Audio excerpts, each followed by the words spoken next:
ನಾನು ಬರ್ತೀನಿ ವಿಡಿಯೋ ಮಾಡು.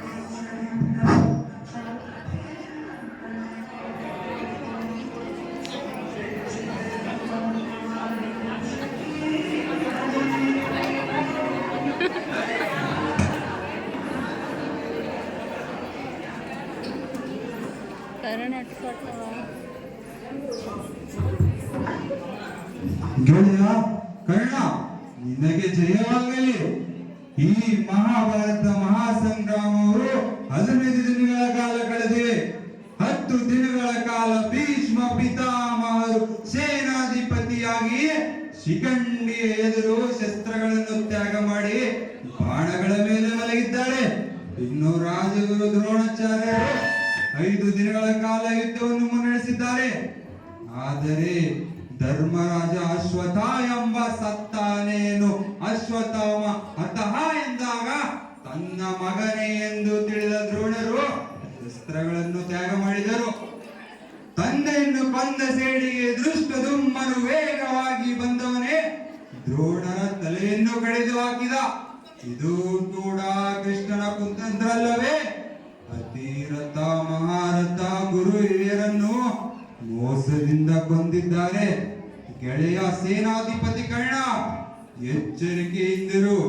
ನಿನ್ನ ನಿಷ್ಕಲ್ಮಶವಾದ ಮನಸ್ಸು ಕೂಡ ಮೋಸ ಹೋಗಬಹುದು.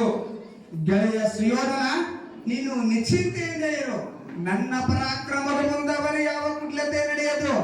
ಅರ್ಜುನನಿಗೆ ಶ್ರೀಕೃಷ್ಣ ಸಾರಥಿ ಆದರೆ ಈ ಕರ್ಣನಿಗೆ ಅಶ್ವತ್ಥಾಮದ ಅರಿಯಬಲ್ಲ ಶಲ್ಯರಾಜ ಸಾರಥಿ. ಜಯ ನಮ್ಮದೇ ಎಂದು ತಿಳಿ ಗೆಳೆಯ.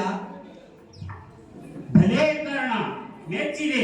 ಇದು ಯುದ್ಧ ಪರಾಕ್ರಮಿಗಾರವ ಮಾತುಗಳು. ಆದರೆ ಅತಿ ಉತ್ಸಾಹ ಒಳ್ಳೆಯದಲ್ಲ ಕರ್ಣ. ಯುದ್ಧಕ್ಕೆ ನಮ್ಮ ತಾಳ್ಮೆ ಅತಿ ಮುಖ್ಯ. ಆ ತಾಳ್ಮೆಗೆ ನೀವಿದ್ದೀರಲ್ಲ ಶಲ್ಯರಾಜರೇ. ಕರ್ಣ, ಕೃಪಾಚಾರ್ಯ ಅಶ್ವತ್ಥಾಮರಂತ ವೀರಶೂರರನ್ನು ಪಟ್ಟ ಕಟ್ಟಿದ್ದೇನೆ. ಆದರೆ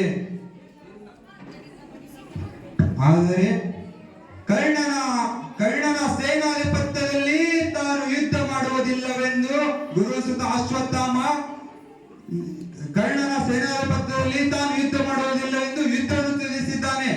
ಗೆಳೆಯ, ಸೂತ ಪುತ್ರನೆಂದು ನೆಪವಾಗಿ ಸಣ್ಣತನ ಪ್ರದರ್ಶಿಸುತ್ತಾರೆ.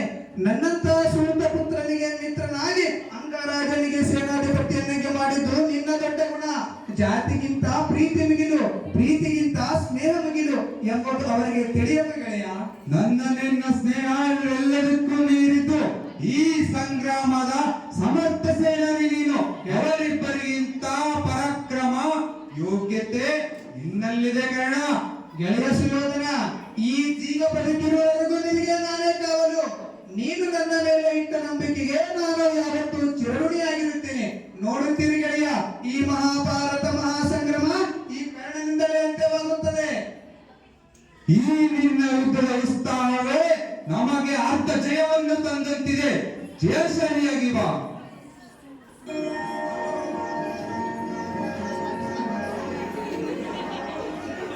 ನಿಮ್ಮಿಬ್ಬರ ಈ ಸ್ನೇಹ ಕುರುಕ್ಷೇತ್ರದ ಇತಿಹಾಸದಲ್ಲಿ ಅಜರಾಮರವಾಗಲಿ.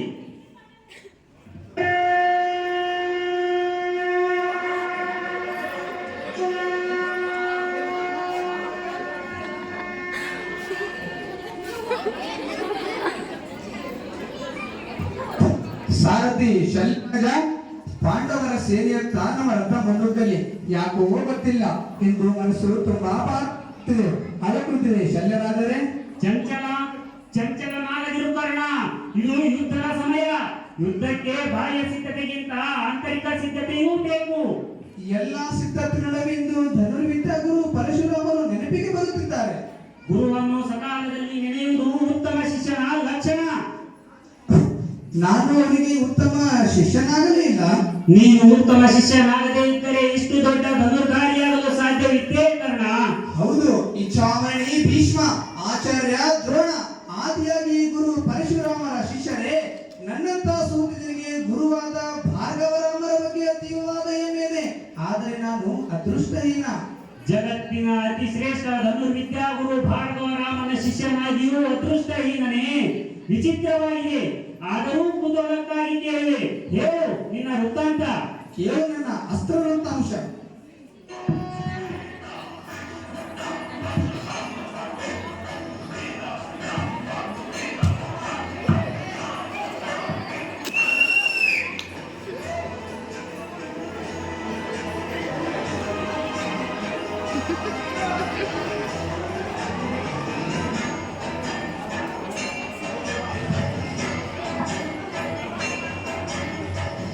ಕರ್ಣ, ಇಲ್ಲಿ ಬಾ.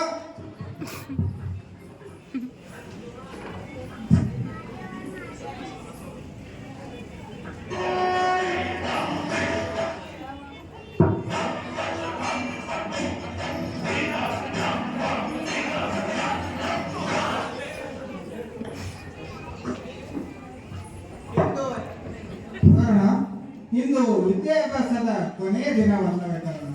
ಹೌದು ಗುರುದೇವ.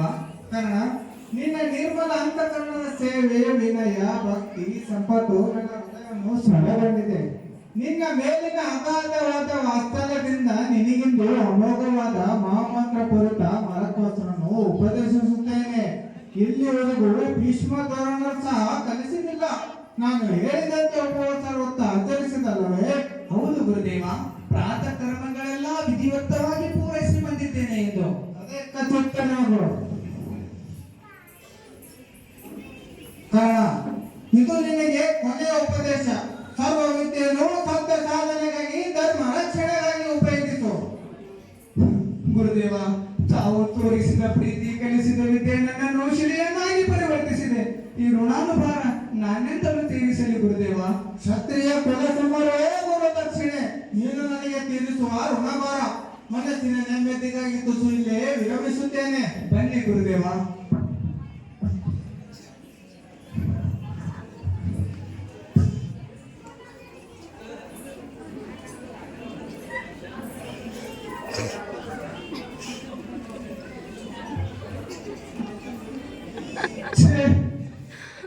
ಯಾವುದೋ ಹುಳು ನನ್ನ ತೊಡೆಯನ್ನು ಬರುತ್ತಿದೆ ಅಲ್ಲವೇ?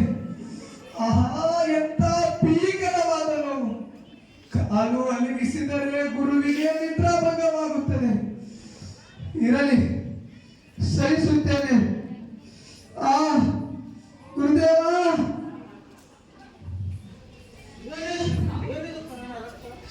ಗುರುದೇವ, ಬ್ರಹ್ಮರು ಬಂದು ನನ್ನ ತೊಡೆಯನ್ನು ಕೊಯ್ದಕ್ಕಾಗಿ ಹರಿದ ರಕ್ತ ಇದು. ನಿಮ್ಮ ನಿದ್ರೆಗೆ ಭಂಗ ಮಾಡಿದಕ್ಕಾಗಿ ನನ್ನನ್ನು ಕ್ಷಮಿಸಿ ಗುರುದೇವ.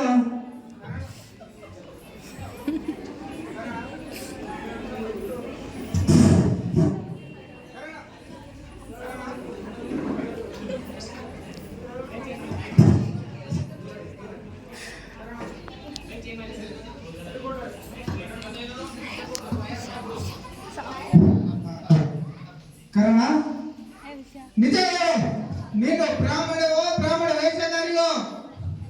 ಮನ್ನಿಸಿ ಗುರುದೇವ, ನಾನು ಬ್ರಾಹ್ಮಣನೆಂದು ಸುಳ್ಳು ಹೇಳಿ ತಮ್ಮಿಂದ ಆ ವಿದ್ಯೆಯನ್ನು ಪಡೆದೆ. ಆದರೆ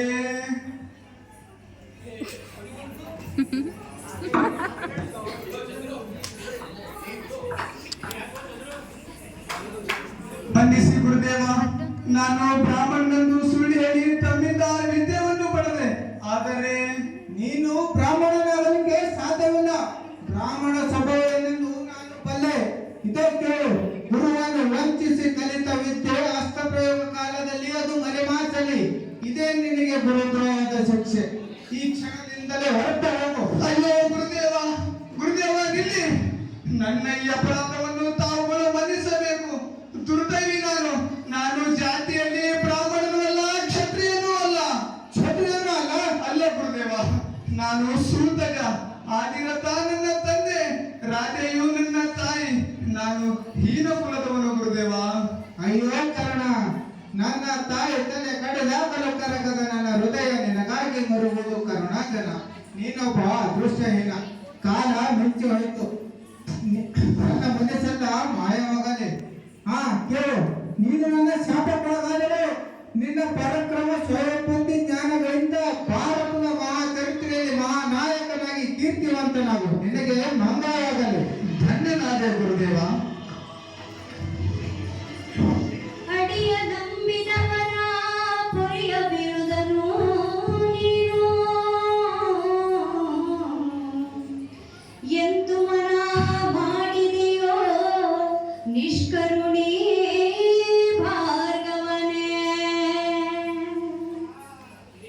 ತೊರೆದು ಮೆರೆದೆಯ ಕರುಣೆಯನ್ನು.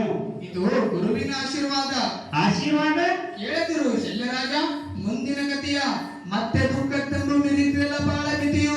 ಇಂದು ಎಲ್ಲವೂ ಕಾಡುತ್ತಿದೆಯಲ್ಲ, ನನಗೇನಾಗಿದೆ ಬೇಡವೆಂದರೆ ಬಿಡುತ್ತಿಲ್ಲ, ನನ್ನೊಳಗೆ ನುಸುಳುತ್ತಿದೆಯಲ್ಲ ಆ ಹಿಂದಿನ ಘಟನೆಗಳು. ಜೀವ ನೀಡುವೆ ಕಾಲನ ಕೇರೆ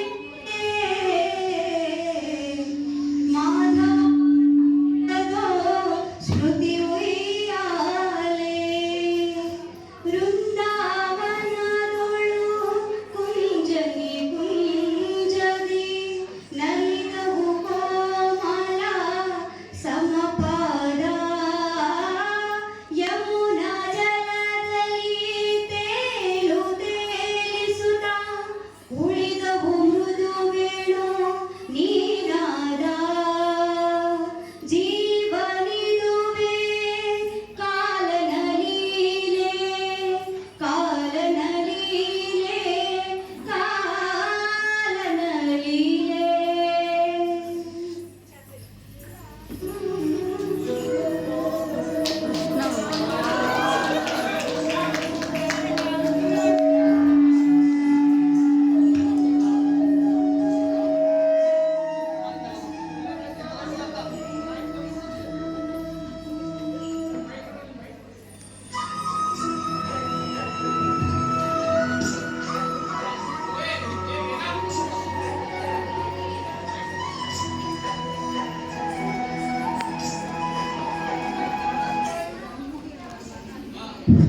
ಬಾ ಕಾರಣ ನಿನ್ನನ್ನೇ ನಿರೀಕ್ಷಿಸುತ್ತಿದ್ದೆ. ಕೃಷ್ಣ, ನಿನ್ನ ವರ್ತನೆ ನನಗೆ ಅರ್ಥವಾಗುತ್ತಿಲ್ಲ. ಸುಯೋಧನ ಸ್ಥಾನದಲ್ಲಿ ಆಡಲಾಗದ ಮಾತುಗಳೆಂದು ನನ್ನೆದುರು ಆಡಬೇಕೆಂದಿರುವೆ. ಹೌದು ಕಾರಣ, ಅಂಥದ್ದೇ ಪ್ರಸಂಗವೊಂದು ಇಂದು ಒದಗಿ ಬಂದಿದೆ. ಅದುವೇ ನಿನ್ನ ಜನ್ಮ ರಹಸ್ಯ. ನಿನ್ನ ಮಾತಿನ ಮಾಯಾಜಾಲದಲ್ಲಿ ಸಿಕ್ಕಿ ಬೀಳುವ ಮೂರ್ಖ ನಾನಲ್ಲ. ನನಗೆ ನಿನ್ನ ಮಾತು ಬೇಕಿಲ್ಲ, ಹೋಗುತ್ತೇನೆ. ನಿಲ್ಲು ಕಾರಣ, ನೀನು ನಂಬಿರುವಂತೆ ನಿನ್ನ ಹೆತ್ತ ತಾಯಿ ರಾಧೆಯಲ್ಲ, ರಾಧೆ ನಿನ್ನ ಸಾಕು ತಾಯಿ. ಮದುವೆಗೆ ಮೊದಲೇ ನಿನ್ನ ಹೆತ್ತ ತಾಯಿ ಕುಂತಿ. ಅಸಂಭವ. ಇಂತಹ ಸುಳ್ಳಿನಿಂದ ನೀನು ನನ್ನ ಮನಸ್ಸಿನಲ್ಲಿ ತಳಮಳಗುಂಟು ಮಾಡಲಾರೆ. ನನ್ನ ಹೆತ್ತ ತಾಯಿ ರಾಧೆ, ಅವಳು ಅಸತ್ಯ ಆಡಲಾರಳು. ಕಾರಣ, ಸ್ಪಷ್ಟವಾಗಿ ನಿನ್ನ ತಾಯಿ ಅದನ್ನೇ ಹೇಳಿದಳು, ನೆನಪಿಸಿಕೊ. ಮಗು, ಅದೊಂದು ಪ್ರಶ್ನೆಯನ್ನು ಮಾತ್ರ. ಗಂಗಾ ತೀರದಲ್ಲಿ ನೆಲೆಸುವ ಮುಂಚೆ ನಾನೊಬ್ಬ ರಾಜನ ಅಂತಃಪುರದಲ್ಲಿ ಸೇವಕಿಯಾಗಿದ್ದೆ. ಅಂತಃಪುರದ ಸೇವಕಿಯರಿಗೆ ಮಕ್ಕಳಾಗುತ್ತವೆ, ಆದರೆ ಆ ಮಕ್ಕಳು ರಾಜಕುಮಾರರಾಗುವುದಿಲ್ಲ. ನನ್ನ ತಂದೆ ಎಂದು ಹೇಳಿಕೊಳ್ಳಲು ಆ ಮಕ್ಕಳಿಗೊಂದು ಹೆಸರಿರುವುದಿಲ್ಲ. ಅವರೆಲ್ಲ ಸೂತ ಪುತ್ರರು. ನಮ್ಮ ಒಡಲಿಗೂ ನಮ್ಮ ಒಡಲಿಗೂ ವ್ಯತ್ಯಾಸವಿಲ್ಲ. ನೀನು ನನ್ನೊಡಲಿನ ಕಂದ, ನನ್ನ ಮಗ ರಾಧೆಯ. ನಿನ್ನ ಸಾಕು ತಾಯಿ ರಾಧೆ ಸತ್ಯವನ್ನೇ ಹೇಳು. ಕುಂತಿಯ ಒಡಲಲ್ಲಿ ಹುಟ್ಟಿದ ನಿನ್ನನ್ನು ರಾಧೆಯ ಮಡಿಲಿಗೆ ಹಾಕಿರುವಳು. ಸೂಜಿಗಲ್ಲಿನ ಹಾಗೆ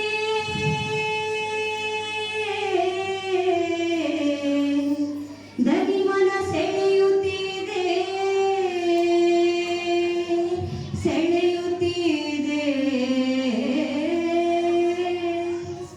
ಅರ್ಜುನನ ತಾಯಿ ಕುಂತಿ ನನ್ನ ತಾಯಿ. ದ್ರೋಣ ಶಿಷ್ಯರ ಪ್ರತಿಭಾ ಪ್ರದರ್ಶನವಾಗುತ್ತಿದ್ದಾಗ ನಾನು ಅಂಬಿಗರ ಮಗ ಸ್ತ್ರೀ ರಾಧನೆಂದು ತಿಳಿದಾಗ ಮೂರ್ಛಿತವಾದ ಕುಂತಿಗೆ ನಾನು ಅವಳ ಮಗನೆಂಬ ಸತ್ಯ ಆಗಲೇ ತಿಳಿದಿದ್ದೆ. ಹೌದು ಕಾರಣ, ಅದು ನಿನ್ನ ಜನ್ಮವೆತ್ತ ತಾಯಿ ಕುಂತಿ ನಿನ್ನನ್ನು ನೋಡಲು ಬರುತ್ತಿರುವಳು. ನಿಶಬ್ದದ ನೀರವತೆಯ ತೆರೆ ತೆರೆಗಳ ತೆರೆದು ಕಿಂಕಿಣಿಸುವ ಕಿಂಕಣಿ ಸ್ವರ ಏರಿತು ಎದೆ ತೆರೆದು. ಅಮ್ಮ, ಅಮ್ಮ, ಕರ್ಣ, ನನ್ನನ್ನು ಕ್ಷಮಿಸು. ನೀನೇ ನನ್ನ ಮಗನೆಂದು ತಿಳಿದು ಅದೇ ದಿನವೇ ಕರ್ಣ. ಆದರೆ ನನ್ನ ಹೊಟ್ಟೆಯಲ್ಲಿ ಹುಟ್ಟಿದ ಆ ಮಕ್ಕಳೇ ಒಬ್ಬರನ್ನೊಬ್ಬರು ಕೊಲ್ಲುವುದನ್ನು ತಪ್ಪಿಸಲೆಂದೇ ಬಂದಿದ್ದೇನೆ. ರಾಧೆ ಹೊತ್ತ ತಾಯಿ, ನೀನು ಎತ್ತ ತಾಯಿ. ನಿನ್ನನ್ನು ಕನಿಕರಿಸಬೇಕೋ ದ್ವೇಷಿಸಬೇಕೋ ತಿಳಿಯಲಾಗಿದೆ. ಆದರೆ ಯುದ್ಧ ರಂಗದಲ್ಲಿ ನಿನ್ನ ಮಕ್ಕಳೆದುರು ನಿಲ್ಲಿಸಬೇಕೆಂಬ ವ್ಯರ್ಥ ಪ್ರಯತ್ನ. ಮಗು, ಹಾಗೆ ಮಾತನಾಡಬೇಡ. ನನ್ನ ಮಗು, ಹಾಗೆ ಮಾತನಾಡಬೇಡ. ನಿನ್ನಲ್ಲಿ ಸೆರೆಗೊಂಡು ಬೇಡಿಕೊಳ್ಳುತ್ತೇನೆ. ನೀವೇ ನನ್ನ ಹಿರಿಯ ಮಗನೆಂಬ ರಹಸ್ಯವನ್ನು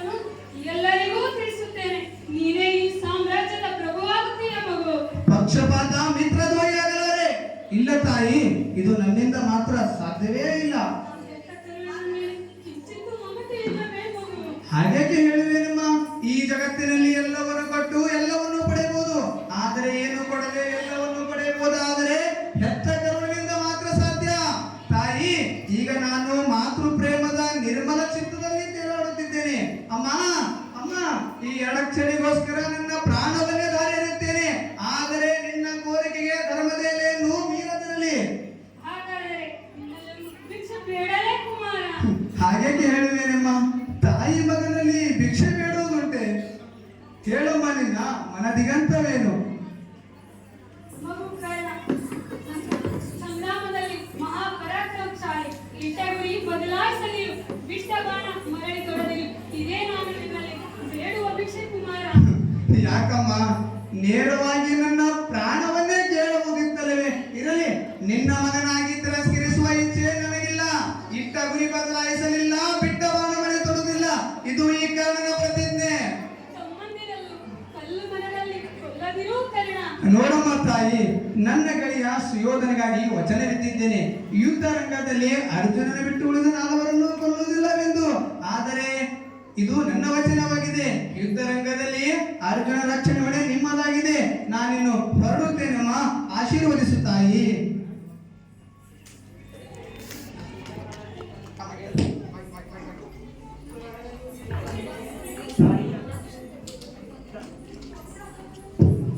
ತಾಯಿಯ ಮಾಯಾ ಪ್ರೀತಿಯನ್ನು ಗ್ರಹಿಸುವಲ್ಲಿ ವಿಫಲನಾದೇ ಕಾರಣ ಕೃಷ್ಣನ ಕುಟಿಲತೆ ನಿನಗೆ ಅರ್ಥವಾಗಿಲ್ಲ ಎಂದೆನಿಸುತ್ತದೆ. ನಿನ್ನ ತಾಯಿ ನಿನ್ನನ್ನು ಮೂರ್ಖನನ್ನಾಗಿಸಿದ್ದಾಳೆ. ಇಲ್ಲ ಶಲ್ಯರಾಜ, ತಾಯಿ ಋಣವನ್ನು ತೀರಿಸುತ್ತೇನೆ. ನಿನ್ನದು ಋಣದ ಭಾರವೇ ಭಾರ ಆಯ್ತಲ್ಲ ಕರ್ಣ. ತಾಯಿ ಋಣ ಎಷ್ಟು ತೀರಿಸಿದರೂ ಕಡಿಮೆ. ನಡೆ, ಅರ್ಜುನನ ಕಡೆ ನಮ್ಮ ರಥ ವೇಗವಾಗಿ ಸಾಗಲಿ. ಹಾಗೇ ಆಗಲಿ.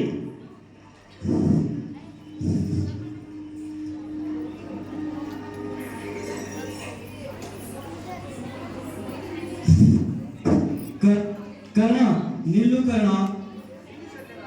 ನಿಲ್ಲು ಶಲ್ಯರಾಜ, ಯಾರೋ ಬ್ರಾಹ್ಮಣ ಇದ್ದ ಕಡೆಗೆ ಬರುತ್ತಿದ್ದಾನೆ. ರಥವನ್ನು ನಿಲ್ಲಿಸು.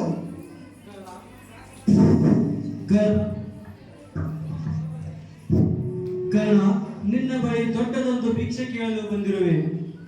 ಓ ವಿಪೇಂದ್ರರು, ನಿಮಗೆ ಸಾಷ್ಟಾಂಗ ನಮಸ್ಕಾರಗಳು. ಏನು ಬೇಕೋ ಕೇಳಿ, ಸಂಕೋಚ ಬೇಡ.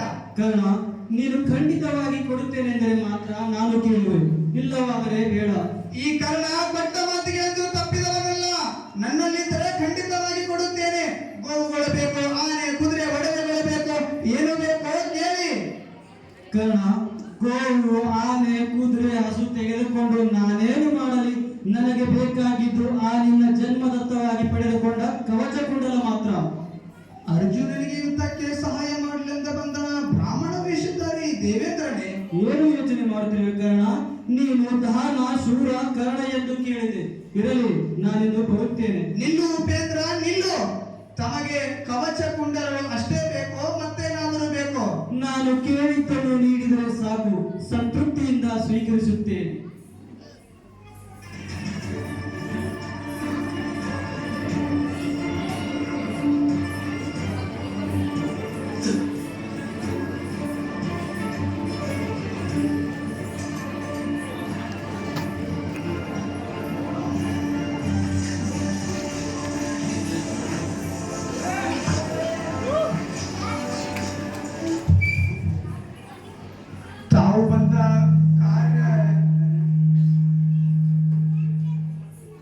ತಾವು ಬಂದ ಕಾರ್ಯ ನೆರವೇರಿತು ವಿಪೇಂದ್ರರೇ. ಹೌದು ಕರ್ಣ, ನನ್ನನ್ನು ಆಶೀರ್ವದಿಸಿ.